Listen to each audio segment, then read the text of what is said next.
Hello everybody, this is Maniac for Bricks, and I'm here today with set number 9562, Lasha Spinner from LEGO Ninjago. This was available in 2012, ages 6 to 14, has 21 pieces, includes one minifigure, it has 2 little instruction booklets, and 5 cards. This originally retailed in the United States for the price of $10, a standard spinner pack indeed.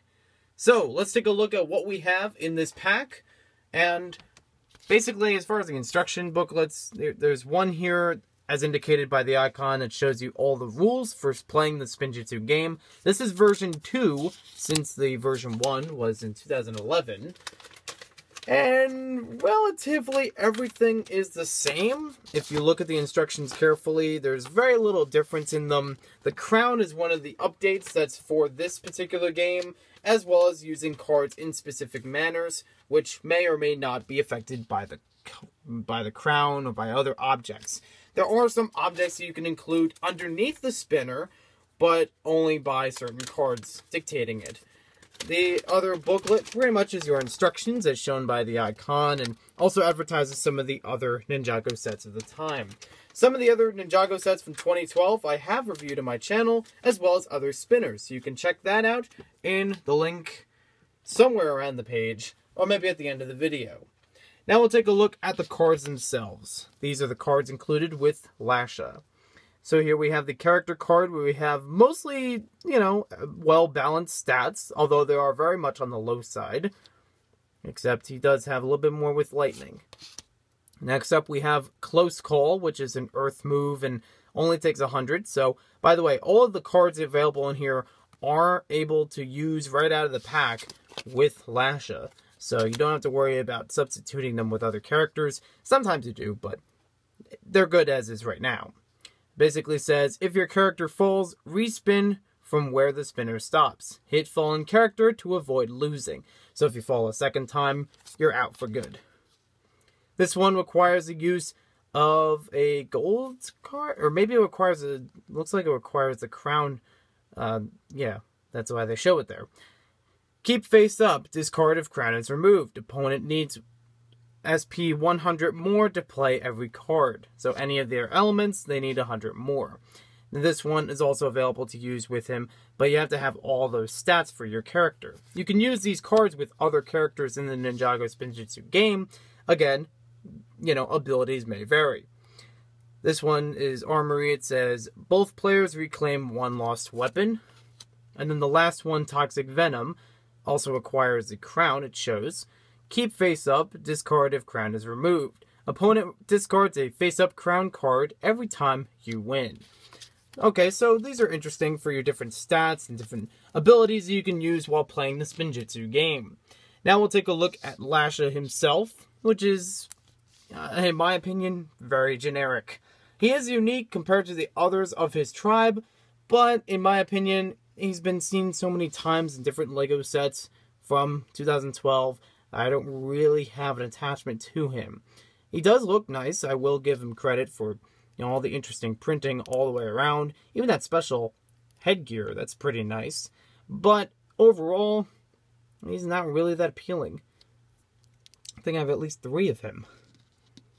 So, moving on, we'll take a look at some of the weapons. We start off with the golden axe. Pretty nice to get that axe in that color. And this is the one you could use with certain golden cards to enhance your abilities. Next up, we have this kind of spike on a chain.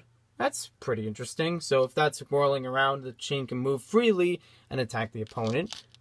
And then lastly, we have one of these serpentine snakes. This is just one that can be held in the hand, much like all the other weapons. And acts as a static, doesn't move or anything, can't pose it or anything. Does have a stud attachment, so you could attach it onto any studded surface. So that's very nice. It's nice to get those in multiples. Next up, we'll take a look at the spinner itself. We have the crown on there currently, and it looks pretty nice with the color scheme with the spinner. I do like how it looks. And this can be taken off right there. So you can see more of the design. The Venomari symbol is shown on all 4 sides. You have these arrows line up and you can fit your character in there. It's supposed to keep them in place normally, but you can also change it this way so that when they get hit by an opponent, they'll pop right out. And we'll test that a little later on. We also have another little bit down here. The advanced version of the spinner has the attachment points down here if you have certain cards to do so. And also the rounded tile. So, let's take a look at this with a little bit of spinning. Just going to move some things aside, give it a little bit of room. Here we go. Now, previously, I would test all 3 weapons to see how well they do. I found in most cases they don't actually make much of a difference unless it's very weighted. And I would say with all 3 of these, they're really not much different in terms of weight. But I'll try at least this one because you have the chain on it. It might be a little different for how it moves. Best bet, you could have it horizontal so I get the most distance out of it. Oop, we didn't have them locked in place. That's why it fell out. There we go. Oh, well, these never work on the first try, so there we go. There's a lot of room there. There's almost enough room, like twice the radius of the spinner itself that you can cover just by this weapon. I would say that's OP for this particular spinner. That would definitely be the one of choice if you don't have the golden weapon available to use with the cards. But overall, I think it's a nice little spinner set. It has a good style of weapons.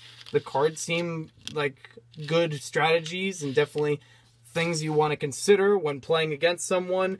And like all other cards, again, you can use these with other characters and different other cards to make a well-balanced Spinjitzu deck. Overall, not bad to get. Just not really a fan of Lasha. That's all I can really say. I've seen him so many times. And unfortunately, I was missing a few pieces from this set. Unfortunately, the lime green 1x2s and 2x2 were missing. And I'm sorry that I didn't mention that earlier. But basically, those are used for like small abilities or if you want to stand the cards up and try to hit them over. Not a lot of ability with them, so not much of a loss. So thank you for watching this video. Hope you guys enjoyed it. Be sure to check out some other LEGO Ninjago reviews on my channel. Ones all the way back to 2011 to 2015. And you can also check out some other Spinjitzu videos and other reviews of Spinjitzu spinners on my channel as well. There's also more coming up soon, so be sure to stay around. And we'll see you next time with more LEGO videos.